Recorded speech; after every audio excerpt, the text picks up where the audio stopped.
Hi guys, welcome back. Thanks for joining me for another video. So I hope you're all keeping well. Thank you for everyone that sent me lovely well wishes on the last video. It's just a summer cold.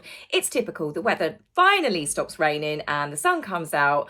I've got an action-packed weekend plan with my husband and then you just catch a cold.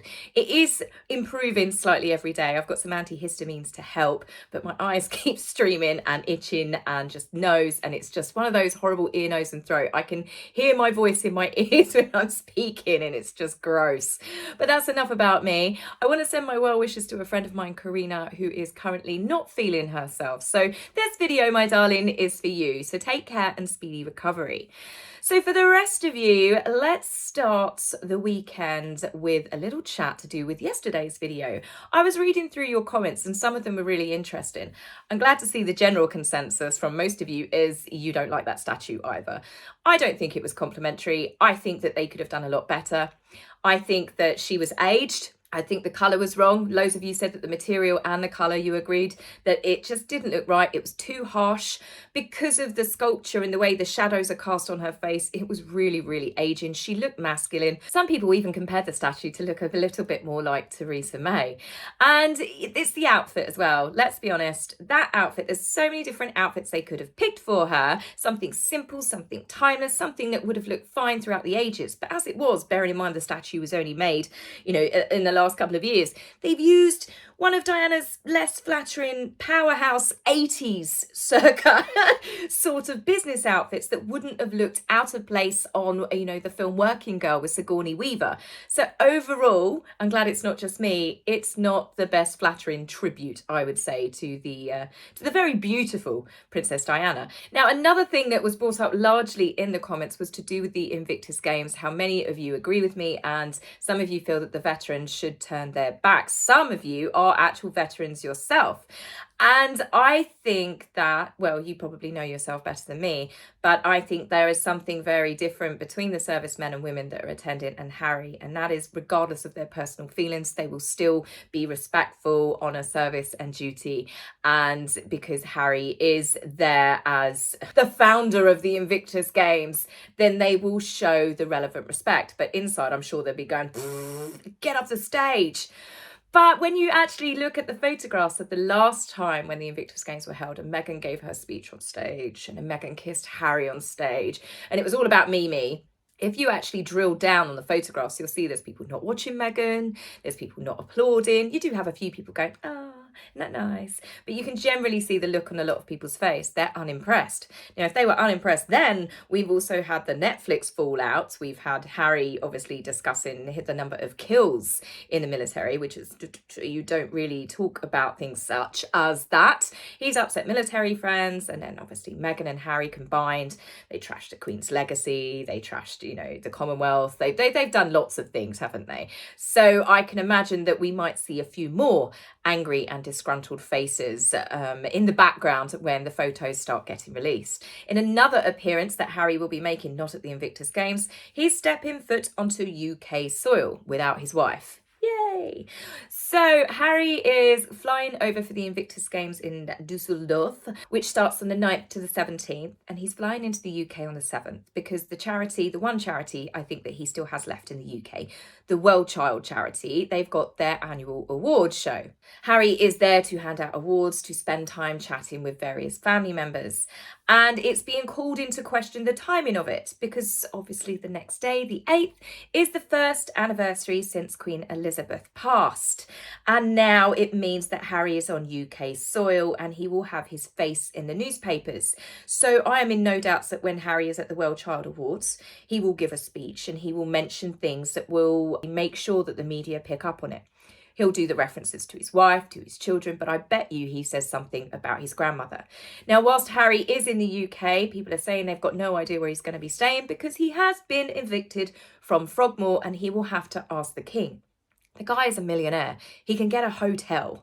He doesn't need to stay in palace grounds. There are lots of famous people, members of royal families from all other countries, all around the world, diplomats, that stay in hotels with perfectly fine and adequate security. But as we know, Harry likes to think of himself as, you know, in a league of his own. Wasn't that what his lawyer said at the court case? That Harry is to be treated differently to the rest of the A-listers that are bringing their cases against the media, because Harry's special.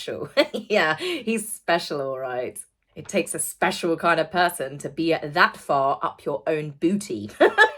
Now, speaking of the passing of Queen Elizabeth, I can't believe it has been a year, but Catherine and William will be leading the tributes, and there is also family get-togethers, which will obviously be held in private. The King and Queen Camilla are expected to stay in Balmoral, the King having some quiet reflection, and I can imagine it's going to be a very, very sad day for him. But this is why I think it's wrong of the organisers to have done this award ceremony on the eve of that anniversary. At the end of the day, Harry is the one who I'm sure who calls the shots, that it's around his diary, and he's timed it for when he is coming over to the UK. Bearing in mind, he's an eco-warrior, yeah? Yeah. And he's obviously said, you know, I'll do it before I go to the Invictus Games.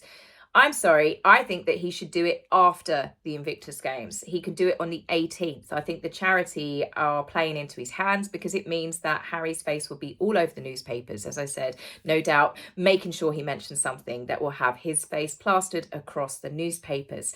I hope they boycott him. I certainly on the 8th will not be discussing anything on social media or on YouTube to do with Harry or Meghan. It should all be about Queen Elizabeth and the fact she's been gone a year. A remarkable woman who should be remembered for all of the wonderful things that she did throughout her life.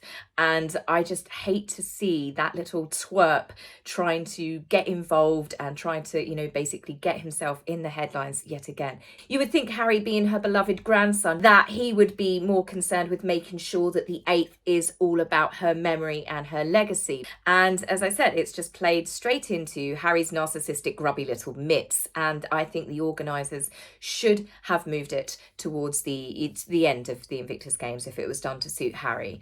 And I think Harry's being disrespectful, but then Harry was so disrespectful when she was alive. Why would he care now that she's dead? All he cares about, again, is having that significance. And if his brother's in the newspaper, then he's going to find a way that he's in the newspaper as well. It's petty jealousy, and it is embarrassing at the age that Harry is. Now, as for the day after the Invictus Games finishes, a newspaper story came out that Charles and Harry have finally agreed. They've set a date. It was going to be the 17th, where they meet for peace talks. Now, within 48 hours or less, this story got quickly changed to there are no peace talks. William's too angry. They've pushed Charles too far. This is not going to happen. But then some media outlets actually phrased it where they said that peace talks have been pulled. Charles and William absolutely furious that peace talks are off. I'm beginning to think that perhaps that the peace talks or a private meeting had been scheduled. It would work. It would coincide with Harry obviously being so close, a stone's throw away in Germany. And then it got me thinking, well, who stands to benefit from that story being leaked? Now, Meghan is reportedly not flying over to the UK with Harry. She's going to get a second private jet and fly directly to the Invictus Games, whichever day that she decides that she's going to turn up and start her catwalk show. I don't think the UK is going to be upset that Meghan is not coming back to the UK even slightly, but it does make me think that Harry was going to be in the UK without her. There could have been a potential chance of Harry actually meeting with his family, and she would have no control over any of what's being said. And would Meghan actually release to the press the meeting? So then Charles and William go, do you know what, done. You had your final chance, and like a red herring, they said to Harry, if this gets leaked, it's over, and then magically it gets leaked. I wouldn't put it past the royal family, one, leaving a red herring with Harry to see if it does get leaked, or two, Meghan doing such a thing. The reason why I believe Meghan would do this is because she doesn't want Harry to build his relationship up back with his family. She doesn't want any chance of reconciliation of any of his friends and family that could talk some sense into him. Let's be honest, Meghan needs to keep Harry bent to her will. She needs to be able to control him. And for Harry to start even a tiny bit repairing his relationships with friends, with family members, that could be very, very destructive to whatever it is that she's cooking up. I'm in no doubts that Meghan is going to chew him up and spit him out. But I believe it will be done 100% on her terms and when she's got all of her ducks lined up. So by this story being leaked, if Charles was actually willing to meet with his son to have any sort of conversation, that door has now thoroughly been slammed shut. And I could see that being something that Meghan would do. But in all seriousness, I mean, how can any member of that family ever truly trust Harry again to even have a conversation with him, let alone even think about forgiving him for the assaults that he has done on all of them? He has attacked the monarchy as a whole, plus certain members of the family individually, and he's done it with such a severe ferociousness. It honestly, it reads like the Burn book did in Mean Girls. I'm so sick of reading people saying Charles and William should forgive Harry, they should give Harry an olive branch. It's like they've given the boy a bush. He's had a forest of olive branches at this point, and what's he done? He's gone up to space and nuked it. The palace have given Harry and Meghan multiple olive branches. After Oprah, the fact that they still were invited to come to the Queen's Jubilee, despite all of the attacks that they did, the fact they did it when Prince Philip was dying, they allowed them to come when, to be fair, most of us thought at that point, as you can tell by the amount of booze that they had, that even that was an olive branch that those two did not deserve. And how did they repay everyone? Well, they moaned, they complained, they slagged everyone off again, they were being unfairly treated and ostracised in the UK. Everyone's mean and nasty to poor Harry and Meghan. But the fact is that the royal family have given them so many chances, and Harry and Meghan threw it all back in their faces every single time. It's not the royal family that should be offering any sort of peace talks. It's Harry and Meghan, but they make their money this way. They have no intention of stopping because they can't hang around with the family anymore on good terms. So the only thing that they can do to get the association to the royal family is the bad stuff. And that's the problem. As many people say, blood is thicker than water. But look what he said about Charles.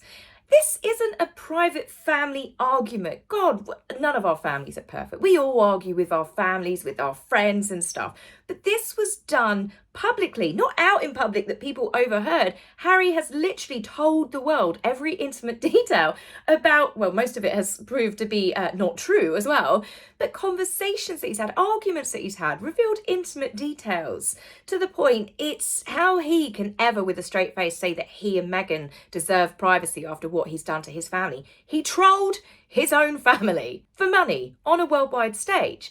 But to publicly say that his father was cold and he wasn't there for him and he didn't ever hug him, he didn't support him throughout the loss of, his mother Diana, his and William's mother, I'd like to point out again. And he never took him on bike rides, he never played with him, he was never there for him, he was an absent, cold father. And, we've seen so much footage. We've seen the photographs. It's absolute bollocks. Bullshit, I'd even go as far to say. And, it must be incredibly hard for Charles to see your child that you love lie about you. It's not just the fact he's bringing up things that Harry feels. Harry has openly been caught lying about lots of things and trying to paint his father out as an evil villain. Well, he saved the title evil villain, didn't he, for his stepmother, Queen Camilla. Now, regardless of what your personal feelings are about Camilla, this is Charles's wife, okay, who he loves and adores. And Harry has turned around and said that she sold stories, she gave stories to the media about William and Harry. Camilla was the one that went to the media and sold stories on them, or maybe not for a paycheck, but it was all to do with sacrificing them, or mainly Harry, on her PR altar to try and make herself look better. She left a trail of bodies in her wake. I mean, this reads like a really bad modern day Disney film. Prince William, when it comes to him, I can't imagine how much it must hurt him to be called publicly his brother's arch nemesis. This is words that Harry has used to describe his brother that loved him, protected him, looked after him his whole life. William was the older brother, so you know that he did have to go over and above to make sure that Harry's feelings and thoughts were sometimes put before his own. Harry and William had such a special bond because they both went through it as siblings who had both lost their mum. And to see him described as his arch nemesis, who Harry has basically said he's hated and been jealous of his whole life, that must have broken William's heart. William hasn't just grieved the loss of his mother, he's also, in a way, which is absolutely sickening, had to grieve the loss of his younger brother as well, because Harry is no longer recognisable for the man and the brother that he was. Then we move on to Catherine. Again, this isn't just Catherine it's hurt, this is Prince William's wife, the mother of his children. And Catherine, she got it, I would say, just as bad as William. Harry didn't just lay into her a little bit in the book, he kept going and going and going. From petty stuff that Catherine was unkind to Meghan over dinner when she first met her. Catherine was snobby and cold. She didn't want Meghan to hug her. Catherine spoke rudely to Meghan over a dinner table when they first met. Catherine wouldn't share lip gloss. Catherine didn't laugh at Meghan's jokes. Catherine was rude to Meghan at her first trooping of the colour. The atmosphere became so cold that you could have cut it with a knife. Then you go on to that bloody argument over tights. I will say this, who made who cry? I'll be honest, I don't give a shit which woman made the other woman cry. In the sense of, it's a wedding, it's a build up to a wedding. One of them's just given birth and 2 young children. I mean, arguments and squabbles and things like that happen. Me and my mum near enough killed each other the morning of my wedding over makeup because your stress levels are pretty high. This does not condone what Meghan has done, and I do believe Meghan was absolutely the aggressor in this. But for Harry to then be saying, yes, well, Catherine told me, I know that I was the one that made Meghan cry. Now, you imagine being Catherine, knowing the truth of what happened in that situation. Knowing that you were the one that Meghan attacked, that you were the one that was made to cry, that you were the one that was bullied and made to feel like crap, that it was your daughter that was bullied by this woman. And you've got Harry, who you've known for the last, 15, 20 odd years, telling the world, again, this isn't a private conversation in your living room, having it out with your family. He's told the world that you're the bad guy, that you're the aggressor. I mean, Catherine not only must be hurt, she must be furious. Because, of course, it does work better for them, never complain, never explain. But it is frustrating to be called the bully when you, in fact, are the one that they are doing it to. Now, that's just the petty stuff that Harry did to Catherine. He then went on much, much worse across Netflix as well, where he actually turned around and said that Prince William didn't marry her for love. Whilst he didn't specifically say, my brother, my sister-in-law, when Harry said for so many people in the family, especially obviously the men, there can be a temptation or urge to marry someone who fits the mould as opposed to someone you are destined to be with. The difference between making decisions with your head or your heart. And I just thought, you nasty, nasty piece of work. How could he say something like that? Even if he felt it, but to do it again on a public stage. William and Catherine chose to be together using their head and their heart. And I think it's pretty obvious that Harry used another part of his anatomy that he didn't care to mention when he picked his wife. But he didn't stop there. He dared to mention their children. I feel a responsibility knowing that out of those 3 children, bearing in mind those 3 children, not my niece and my 2 nephews, no, those 3 children, that one, if not more, will end up like me. I can assure you, Harry, not one of those children is going to end up like you. And, it's just one of those things that you can't believe he said that. And again, this isn't a private conversation in the family's living room, having it all out. He has told this information to the world for public consumption, that he doesn't feel that his brother is going to take care of his children and Catherine is not going to look after her children. So one of them is going to end up feeling as dejected and lonely and isolated as he did. So not only has he criticised their marriage, he's criticised their parenting skills over their children. And I would be more concerned if I was Harry about his own 2 children, who quite clearly do not see the light of day. And as for the rest of the members of the royal family, in Netflix they trashed the Queen's legacy. The Queen was loved by all of them. The granddaughters and the grandsons absolutely adored the Queen. This is probably why even he's a grandson-in-law, Mike Tyndall, wanted to knock Harry's block off, if you remember, when they were going in to pay the respects. Harry demanded uniform because his brother got to wear uniform. It was all this petty bullshit. The woman that he was supposed to have loved as his grandmother had just died, and Harry was still throwing tantrums. Meghan wasn't allowed to go up to Balmoral. Harry was the last one to find out. Harry this, Meghan that, and he just made it all about them. Plus, Catherine and William had to, I believe, foil Meghan doing her own little pap stroll with the flowers. That's why Meghan and Harry looked so caught off guard, because they were going to do their own little stunt for US TV camera crews where all of the mourners were there with their flowers. I think they plotted and planned to do a publicity stunt. And we know what Meghan did, don't we, with the one tear left I go. Now, you imagine being members of that family and it was all to do with the Queen's funeral, and Meghan is still making it about herself. Oh, sad face. Oh, yes, it's all me. Did I tilt my hat up the right way? Right, I'll just get my black glove. There's the tear. Have you got the tear? Have you got the tear? Right, go. It's absolutely disgusting behaviour. And then, of course, as I said, you know, Netflix came out, Spare came out. I can't imagine a single member of that family want to speak to Harry or Meghan ever again. Now, obviously, Harry was invited to the King's coronation. We watched that, but you could tell people were just being cordial. There were no smiles for him in the church from other people, from guests. Most of the family members completely avoided him. And obviously, who can forget Princess Anne's red plume? Perfectly positioned. But of course, Meghan skipped out on going to that event, so it should come as no surprise she skipped out on coming to the UK yet again. Because, you know, Meghan can't face the music. This is typical of a narcissist. They like to create the problem, then wash their hands of it. So this is now officially Harry's problem. And when you think about it, it's definitely cowardly as well, considering that she is going to be giving a speech to veterans and their families to talk about courage and resilience. Those are words that I would not use in the same sentence as Meghan, along with, you know, duty, loyalty, service, compassion in action. Oh, the list is absolutely endless. So let's not end the video on words that we would all use to describe Meghan. Let's end it on a absolutely terrifying high-speed car chase the last time that Harry came over to the WellChild Awards.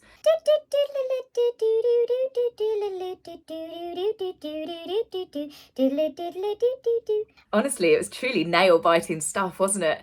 It was so intense, it's just reminded me that I'm finally, with my husband, going to see Mission Impossible tonight. One can only hope that we are treated to such dangerous, death-defying, action-packed stunts as Harry's last car chase, or second to last car chase. How many car chases has he actually been in?